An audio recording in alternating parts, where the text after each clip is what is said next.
Today I'm going to show you how I measure logs before I cut them so that I get uniform length on my firewood cuts. I used to cut my wood and just eyeball how long each piece would be, and that worked fine for many years. The wood box I had in my stove was plenty big, and so it didn't really matter. But as I get older, my judgment's a little less than it used to be, so I prefer to measure the logs out and get them all uniform cut. And you know, you don't need to do that, but if you've got a specific size firebox or you're selling firewood, you want to get uniform lengths. So I'll show you a simple way how I do it.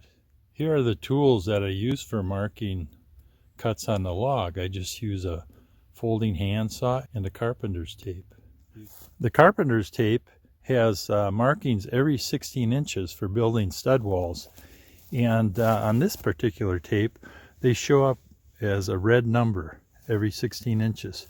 So I don't need to think about what the next number would be. All I need to do is look for that red number when I mark it.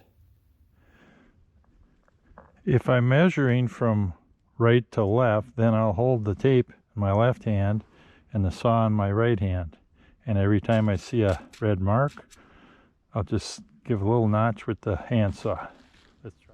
Let's try it.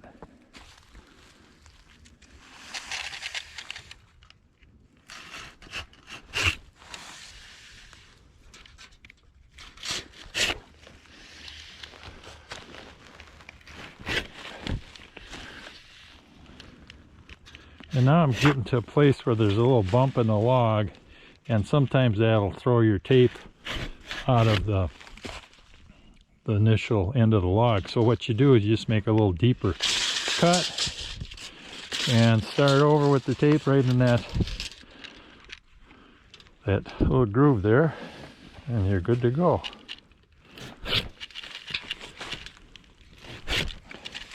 Now if my log doesn't roll or anything, then I've got all these marks. If you're worried about your log rolling before you're done, what you can do is go over these marks with your saw and make a little deeper cut so that you can find it later.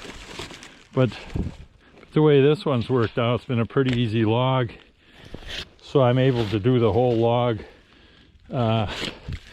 before I start cutting.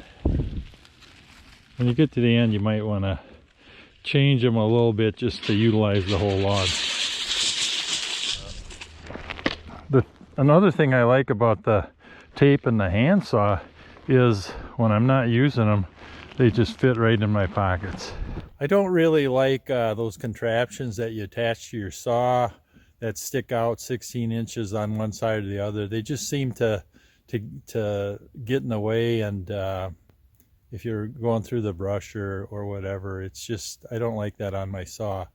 Another way you can do it is by measuring off your saw bar and either etching a mark on your saw bar, or if it's a smaller saw, you can just see where that 16 inches lands on the main saw and keep that in mind and just measure with your saw each cut. With a smaller saw, I can measure against the body of the saw.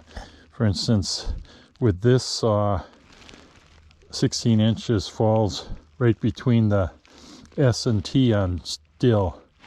And so when I'm cutting, I can just look down from the top and see where that is and see where I need to cut, which is right about there.